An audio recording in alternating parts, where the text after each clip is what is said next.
2024 లేదా 25లో డిగ్రీ లేదా బీటెక్ చదివారా? సాఫ్ట్వేర్ జాబ్ కోసం ఎదురు చూస్తున్నారా? అయితే కోడ్ జ్ఞాన్ 100 డేస్ కోర్సులో చేరండి, జాబ్ సాధించండి. Welcome to SumanTV. నేను మీ సుమంటివి. నాకు పంచగ్రహ కూటమి 2026 జనవరి 19th and 20th వస్తుంది. దీని ఎఫెక్ట్ అసలు ఏ విధంగా ఉండేటువంటి అవకాశం ఉంటుంది అన్ని రాష్ట్రాల మీద అనేది ఈరోజు మనతో పాటు వైదిక ఆస్ట్రాలజర్ ఉమాగారు ఉన్నారు. వారి మాటలు తెలుసుకుందాం. నమస్కారం ఉమాగారు. నమస్తే నాగరాజు గారు. సరే, ఏదైనా సరే అంటే ప్రీవియస్గా నేను చేసినటువంటి షష్టగ్రహ కూటమి వీడియోలో ఏ విధంగా ఉండబోతుందంటే గతంలోనే మీరు చెప్పడం జరిగింది. అంటే ఇలా వర్షాలు ఎక్కువగా ఉండేటువంటి అవకాశం ఉంటుంది, దాంతోపాటు యుద్ధం వచ్చేటువంటి అవకాశం ఉంటుంది, సర్జికల్ స్ట్రైక్ లాంటివి జరిగేటువంటి అవకాశం ఉంటుంది, కొన్ని చోట్ల భూకంపాలు వస్తాయి అండ్ కొన్ని డ్యామేజెస్ జరుగుతాయని చెప్పేసి గతంలో చెప్పడం జరిగింది. సో దాన్ని బేస్ చేసుకుని అడుగుతున్నాను, పంచగ్రహ కూటమి ఎఫెక్ట్ ఏ రాశి వారికి ఏ విధంగా ఉండేటువంటి అవకాశం ఉంటుంది, పర్టికులర్గా ఇది ఎన్ని ఇయర్స్ తర్వాత వస్తుందండి అసలు? తప్పకుండా అండి. మేజర్లీ చెప్పాలి అంటే పంచగ్రహ కూటమి అనేటువంటిది 5 గ్రహాల యొక్క కలయిక అండి. సో మేజర్లీ మనం గ్రహాల యొక్క స్టేటస్ మనం చూస్తే గురువు అనేటువంటి ఆయన డిసెంబర్ 5వ తారీఖు తర్వాత నుంచి మిథునంలోనే వక్రగతిలో సంచారం చేస్తున్నారు. సింహరాశిలో కేతు అనేటువంటి ఆయన సంచారం చేస్తున్నారు. అయితే 15వ తారీఖు 2026 జనవరిలో అప్పటి వరకు కూడా 4 గ్రహాలైన రవి, కుజ, బుధ, శుక్రగ్రహ సంచారములు ధనస్సు రాశిలో ఉంటాయండి. కరెక్ట్గా 15వ తారీఖున ఈ 4 గ్రహాలు కూడా మకర రాశిలోకి ప్రవేశించడం, అదే సమయంలోకి తరువాత 19, 20వ తారీఖుల్లో చంద్రగ్రహ సంచారములతో కలిసి మకర రాశి అని పిలువబడేటువంటి 10వ రాశిలో ఈ 5 గ్రహాల యొక్క కలయిక మనకి కనబడుతుంది. ఇది 2 రోజుల పాటు ఉండేటువంటి కలయిక అండి. దీనివల్ల ప్రధానంగా రాజకీయాల్లో మార్పులు కనబడతాయి, ఉద్యోగాల్లో లే ఆఫ్స్ కానీ, కొత్త ఉద్యోగాలు తీసుకోవడం కానీ, కొత్త తరహా వ్యవహారం అంతా కూడా సృష్టిలో స్టార్ట్ అవ్వడం కానీ జరుగుతుంది. అయితే ఈ యొక్క పంచగ్రహ కూటమి యొక్క ఎఫెక్ట్ అనేటువంటిది అన్ని రాశుల వాళ్ళకి విభిన్నమైన ఫలితాలు అనేటువంటివి కనబడతాయండి. ఆ 5 గ్రహాలు ఏమిటి అంటే రవి, కుజ, బుధ, శుక్ర, చంద్రగ్రహ సంచారములు. 19, 20వ తారీఖు దాటిన తర్వాత చంద్రుడు అనేటువంటి ఆయన మళ్ళీ కుంభంలోకి వెళ్ళిపోతారు కాబట్టి చతుర్గ్రహ కూటమి మకర రాశిలో కంటిన్యూ అవుతుంది. అయితే మేజర్లీ ఈ యొక్క గ్రహాల యొక్క ఎఫెక్ట్ అనేటువంటిది 4 రాశుల వాళ్ళకి అపారమైన రాజయోగాన్ని ఇస్తుంది, కొన్ని రాశుల వాళ్ళకి విపరీతమైన కష్టాలను తీసుకురావడం జరుగుతుందండి. ఎప్పుడెప్పుడు మారేటువంటి అవకాశం ఉంటుందండి గ్రహాలు ఇవి? సో మేజర్లీ రవి అనేటువంటి ఆయన సూర్య భగవానుడు మకర రాశిలో ప్రవేశించినటువంటి సందర్భాన్నే మనం మకర సంక్రాంతి అని పిలుస్తామండి. 15వ తారీఖున రవి అనేటువంటి ఆయన ధనస్సు రాశి నుంచి మకర రాశిలోకి ప్రవేశిస్తూ ఉన్నారు. శుక్రుడు అనేటువంటి గ్రహం 13వ తారీఖునే ధనస్సు నుంచి మకరంలోకి ప్రవేశిస్తోంది. అదే 15వ తారీఖు మకర సంక్రాంతి రోజు బుధ, కుజగ్రహ సంచారములు ప్రవేశిస్తున్నాయి. 18వ తారీఖు సాయంత్రము చంద్రుడు అనేటువంటి ఆయన ధనస్సు నుంచి మకరంలోకి ప్రవేశిస్తున్నారండి.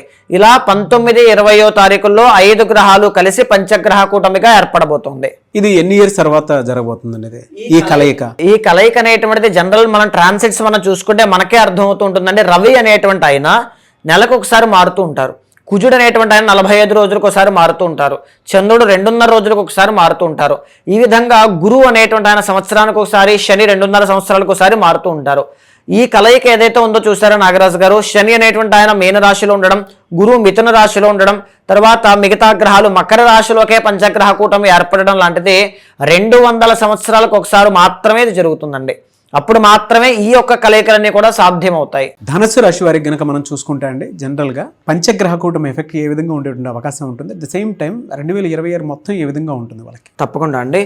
ధనస్సు రాశి వాళ్ళకి మనం చూసుకుంటే 2వ స్థానమైనటువంటి మకరంలో పంచగ్రహ కూటమి అనేటువంటిది ఏర్పడబోతోందండి. అప్పటి వరకు 15వ తారీఖు లోపు వరకు కూడా ఈ 4-5 గ్రహాలు కూడా ధనస్సులోనే ఉంటాయి. ఆ తర్వాతనే అవన్నీ కూడా 2వ స్థానమైన మకరంలోకి వెళ్ళి పంచగ్రహ కూటమిగా ఏర్పడబోతున్నాయి. కాబట్టి ఆ 5 గ్రహాలు రవి, కుజ, బుధ, శుక్ర, చంద్రగ్రహ సంచారములండి. ఇవన్నీ 2వ స్థానంలో పడడం వల్ల ధనస్సు రాశి వాళ్ళకి వాటిలో 2 గ్రహాలు మాత్రమే అనుకూలిస్తున్నాయి. దీనివల్ల ఆర్థిక సమస్యలు అనేటువంటివి పెరుగుతాయి, కెరీర్లో ఒడిదుడుకులు అనేటువంటివి వస్తాయి, డబ్బు విపరీతంగా ఖర్చు అవుతుంది. నీళ్లు ఖర్చు అయినట్టుగా డబ్బు ఖర్చు అయ్యే అవకాశాలు చాలా ఎక్కువగా ఉంటాయి. ఎవరిని నమ్మొద్దు, మోసపోవద్దు, మరింత జాగ్రత్తగా ఉండాలి. 2వ స్థానం కాబట్టి విద్య విషయంలో కాన్సన్ట్రేట్ చేయాలి, కుటుంబ విషయాల్లో కాన్సన్ట్రేట్ చేయాలి, మాట్లాడేటప్పుడు ఎవరికైనా కమిట్మెంట్ ఇచ్చేటప్పుడు జాగ్రత్తగా ఉండాలి, లేకపోతే మోసపోవడం కానీ నష్టపోవడం కానీ ఖచ్చితంగా జరుగుతుంది. మేజర్లీ చూడండి, రవి అనేటువంటి ఆయన 2వ స్థానంలో మీకు అనుకూలంగా లేరు. సమయానికి భోజనం చేయలేకపోవడం వల్ల వచ్చేటువంటి అనారోగ్య సమస్యలు ఇబ్బంది పెట్టే అవకాశాలు ఎక్కువ.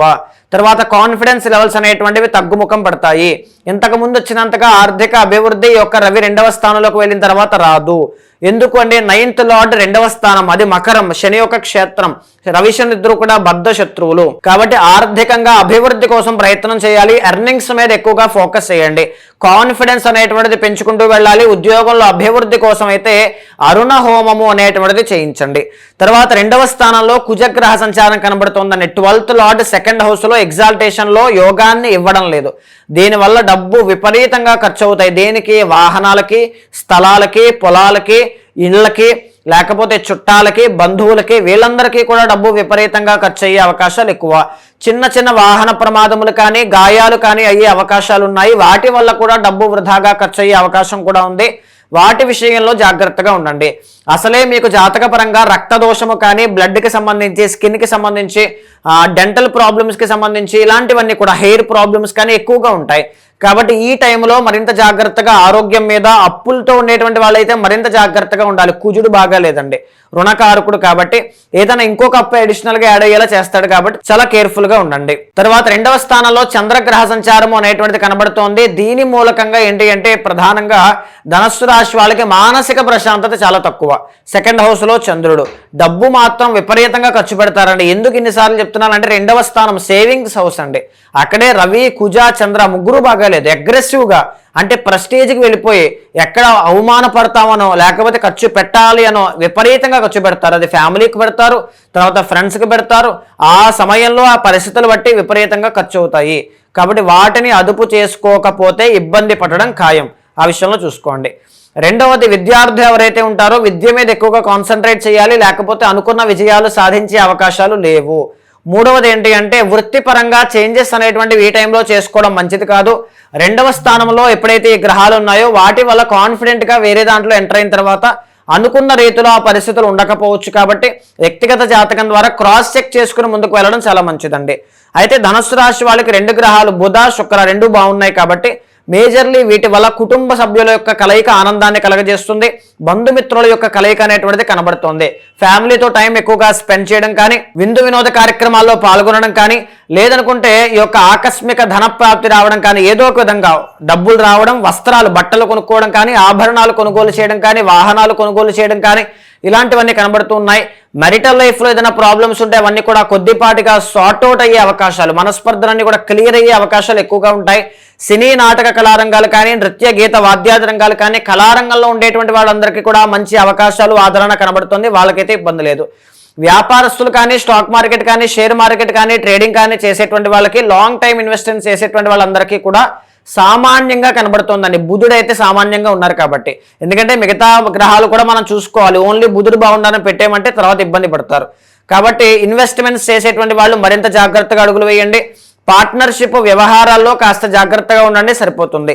ఓవరాల్ గా చెప్పాలి అంటే ధనస్సు రాశి వాళ్ళకి మిశ్రమమైన ఫలితాలు కనబడుతూ ఉన్నాయి. సుబ్రహ్మణ్య ఆరాధన ఎక్కువగా చేయండి. అనారోగ్యం ఉన్నటువంటి వాళ్ళు అరుణ పారాయణ కానీ, అరుణ హోమం కానీ తప్పకుండా చేయండి. శివుడికి సోమవారం నాడు అన్నముతో అభిషేకం చేయండి. అన్నాభిషేకం చేయడం వల్ల ఆర్థిక సమస్యల నుంచి తప్పించుకుంటారు, మంచి రక్షణలో మీరు ఉంటారు. ఎనీవేస్ థ్యాంక్ యూ అండి, thank you so much Uma గారు. ఎందుకు చాలా మందికి ఒక్కొక్క యాంగ్జైటీ ఉంటుంది, మాకు ఏ విధంగా ఉంటుందో అనేటువంటి. బట్ మీరు చెప్పిన దాని ప్రకారం అయితే కొంత రిలాక్సేషన్ ఉంది. అయితే 2026 మొత్తం మాకు ఏ విధంగా ఉండబోతుందని చెప్పేసి తెలుసుకోవాలి అనుకున్నటువంటి వాళ్ళు చాలా మంది ఉన్నారు. వాళ్ళు మిమ్మల్ని అప్రోచ్ అవ్వాలంటే ప్రాసెస్ ఏంటి? తప్పకుండా అండి.